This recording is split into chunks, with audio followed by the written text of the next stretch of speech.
आप सभी को नमस्ते दोस्तों, स्वागत है मेरे इस चैनल के ऊपर। आइए सुनते हैं मेरे चैनल पर एक और नई कहानी। और ये कहानी एक ऐसे परिवार की है जिस परिवार के अंदर बड़ी एक सुंदर परंपरा है, जहाँ पर एक पिता अपने बच्चे को स्कूल के अंदर गर्मियों की छुट्टियों में प्रतिवर्ष अपने दादा दादी के यहाँ घुमाने लेकर के जाता है। और वहाँ से घूमने के बाद अक्सर वो अपने परिवार में उन बातों की चर्चा करते हैं जो दादा दादी के यहाँ कुछ नई किस्से कहानियाँ सुन करके आते हैं और कुछ नए विचार जो वहाँ से मिलते हैं। तो ये बच्चा कई वर्षों से अपने दादा दादी के यहाँ घूमने गया होता है। तो कई वर्ष बीतने के बाद ये बच्चा अपने पिता से कहता है, पिताजी अक्सर मैं आपके साथ जाया करता हूँ, अब तो मैं काफ़ी बड़ा हो गया हूँ, क्यों ना मैं अपने दादा दादी के यहाँ अकेले ही घूमने जाऊं। पिताजी पहले तो मना कर देते हैं और बाद में बार बार इस बच्चे के जिद करने पर वो पिता मान जाता है। पिता के मानने के बाद वो पिता अपने इस बच्चे को ट्रेन की टिकटों की बुकिंग करवाने के बाद ट्रेन में बिठा करके ट्रेनों की सारी हिदायतें, सारी सावधानी उसे बताते हुए कहते हैं, बेटा अपना ख्याल रखना, अपना ध्यान रखना। इस प्रकार से वो सारी सावधानी बताने के बाद सीट पर बिठा करके उसे रवाना कर देते हैं और साथ में एक लिफाफा देते हैं और कहते हैं, बेटा कभी अगर मेरी ज़रूरत पड़े, कभी तुम्हें अगर डर लगे तो इस लिफाफे में से जो मैंने लिखा है उसे ज़रूर पढ़ लेना। तो ये बच्चा सफ़र में आगे की ओर आगे बढ़ता चला जाता है।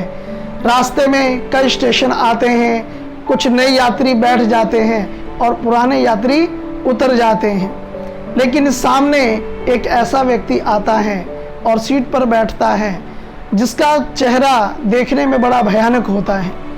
ये बच्चा उस व्यक्ति को देखकर डर जाता है और डर करके अपने माता पिता को याद करता है और माता पिता को याद करने के साथ साथ ये अपनी आंखें बंद कर सोने का प्रयास करता है, लेकिन उस भयानक चेहरे को बार बार याद करके ये बच्चा सो नहीं पाता है।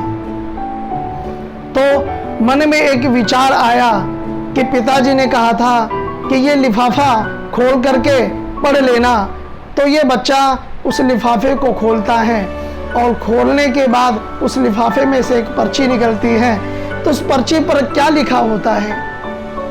पर्ची पर लिखा होता है, बेटा तुम्हें घबराने की जरूरत नहीं है, मैं इसी बोगी के तुम्हारे सीट के पीछे की सीट पर बैठा हूँ, इसलिए तुम्हें डरने की जरूरत नहीं है।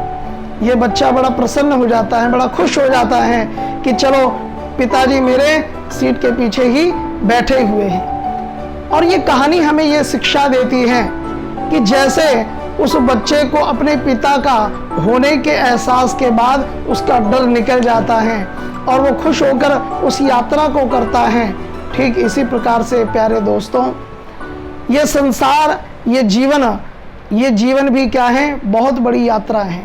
और अंतिम श्वास तक यानी अंतिम यात्रा तक वो परमपिता परमेश्वर हमारा सहायक है, वो हमारी रक्षा करता है। इसलिए हमें घबराने की जरूरत नहीं है। इसलिए जब कभी डर लगे उस परमात्मा द्वारा क्या है, वो परमात्मा हमें ये पल पल बताता है, कभी न कभी कोई दुर्घटना के माध्यम से, कभी न कोई सहयोग के माध्यम से, कि वो परमात्मा हमारे साथ हैं। इसलिए प्यारे दोस्तों सदैव उस परमात्मा को याद रखिए और ये भी याद रखिए कि वो परमात्मा जब तक हमारे साथ हैं, इसलिए हमें डरने की ज़रूरत नहीं है। इन शुभकामनाओं के साथ परमात्मा हम सबका सदैव साथ दे, सदैव हमारे सर के ऊपर उसका हाथ बना रहे। इन शुभकामनाओं के साथ बहुत बहुत धन्यवाद।